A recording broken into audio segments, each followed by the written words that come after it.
শহরে কংক্রিটের জঙ্গলে মোবাইল টাওয়ারের দাপটে হারিয়ে যেতে বসেছে পাখির কলকাকলি।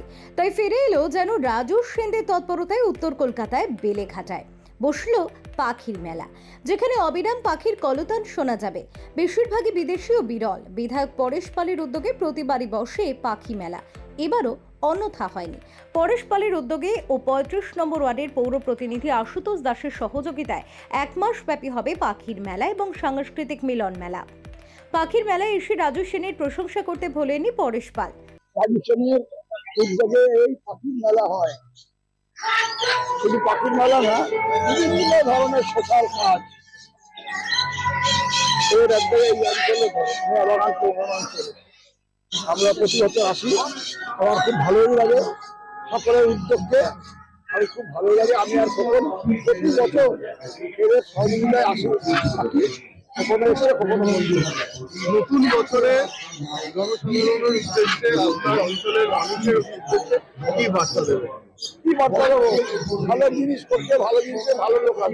সারা বছরই বিভিন্ন ধরনের সমাজসেবামূলক কাজে নিজেকে উজাড় করে দিতে ভালোবাসেন সমাজসেবী রাজু সেন। তার উদ্যোগ ও চেষ্টাতেই সাড়ম্বরে হয় বেলেঘাটা উন্নয়ন পল্লীর ১ মাস ব্যাপী পাখির মেলা ও সাংস্কৃতিক অনুষ্ঠান।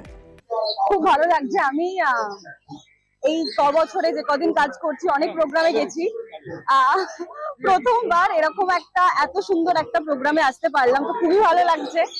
আমি খুব পছন্দ করি পাখি এবং পেট আমার খুব পছন্দ, তো ভীষণ ভালো লাগছে।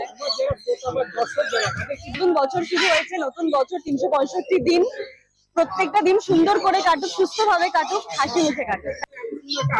আজকে না, প্রতি বছরই এটা হয়, দীর্ঘদিন ধরে এটা হয়ে আসছে পাখির মেলা। নতুন বছর ছোট ছোট শিশুদের, মহিলাদের এবং আমরাও এসব পাখি তো আমরা দেখতে পাই না, এগুলো বিদেশি পাখি সবসময় সচরাচর সবার বাড়িতে থাকে না।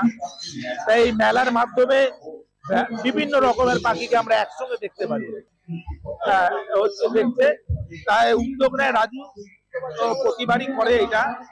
পরেশদা আমরা থাকি, আমরা এসে ভালো লাগে সবগুলো মিলে নতুন বছর একটা নতুন জিনিস।